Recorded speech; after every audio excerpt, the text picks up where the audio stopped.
first going to be joined by my colleague Muhammad Wajjiullah, who's been tracking this story very, very closely. Wajji, just tell us what is the latest that we are picking up on the ground. Today's story, which we discussed in the morning also, is different voices saying different things. You know, you can't have Siddaramaiah say no connection to Bengaluru, wait, DK saying Bengaluru, yes. And also the Home Minister looking at other aspects of it. See, if so many messages come, it kind of creates a confusion in the minds of people who live in Bengaluru. But first up, tell us what is the latest on the Rameshwaram Cafe case, Vajji. Well, today we saw a few. Today we saw a lot of new CCTV footages that had come out, and we'd also shown it to our viewers. But now, because of an advisory by the police, we've just stopped using that. But these CCTV footages that we showed clearly gave you an idea on how clever this suspect was and how meticulously he had planned everything. The way he made sure that his face is not seen in the camera, and how he moved around inside the cafe, took a plate of rava idli, moved out of the cafe, was seen near another bus stand, and there also they could not identify his face. So all these CCTV footages that we've seen so far clearly gave us an idea on how smart or how pre-planned this entire operation was.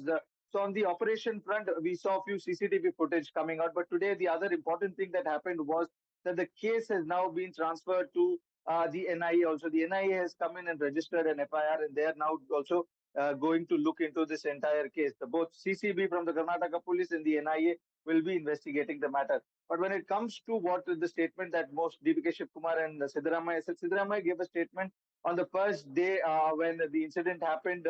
He spoke about a blast that hit him. He was the first one to confirm that it was an IED blast because it was the chief minister and it had to come out from the chief minister's mouth on the first day. And that same evening, we were told from DK Shivkumar that there are possibilities of looking into the other bomb blasts that have happened in the state, be it the Mangalore bomb blast, be it the Shimoga bomb blast, or even the blast that had happened in our neighboring state, Tamil Nadu, in Coimbatore.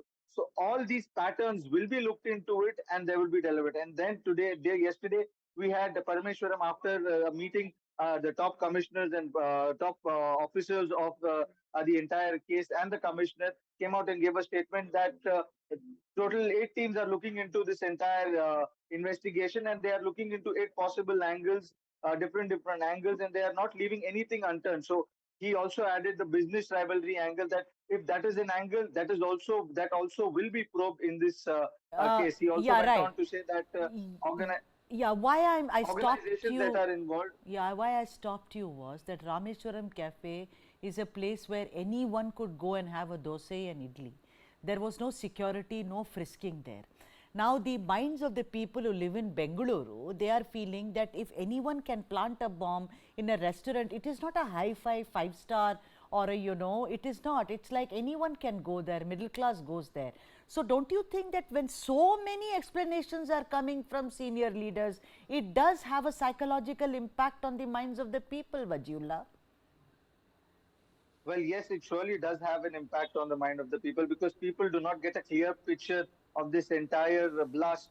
Because if you have statement coming out from one person or the other, that is why yesterday when Parameshwar was giving out the press conference, he made it very clear yesterday that I'm the Home Minister. Any statement with regards to this particular thing will only come out from 3 people, and that will be the official version of this entire case. One, he said, is going to be the Chief Minister. The other, he said, is going to be DK Shivkumar, and the third person is the Home. Anybody else speaking on this matter will only be giving their own opinion. So the Home Minister is very categorically said yesterday in the evening, I suppose, evening, when he finished the meeting, that this is how it's going to be played. So information that today also, when we played the CCTV footage, we were told by the commissioner and the other officials that we should not, because the investigation is going on. So as far as this is concerned, but the bigger picture also is, Sudha, that it's been 3 days. We've still not been able to zero in on the suspect. We've got CCTV footage, we've got his movement, we've got his tracking, everything, but we've not been able to find who it is. The also other interesting part that has come to light is that the suspect, when he paid the bill, he did not pay through a digital payment. He did it through cash. And at the CCTV, he was looking at the CCTV with his phone in his hand, mocking the police. that though I have a phone, you will still not be able to figure out where I am and who I am. And despite that, the police have not been able to zero in on the number or on the phone calls or on the phone details that have come out from that area through the tower phone. So all these things clearly give you an idea that there is a lot of things that have to be covered by the police. We need to get clearer picture on the movement of the suspect, who the suspect is, and where he is right now, and why this was done at the first place.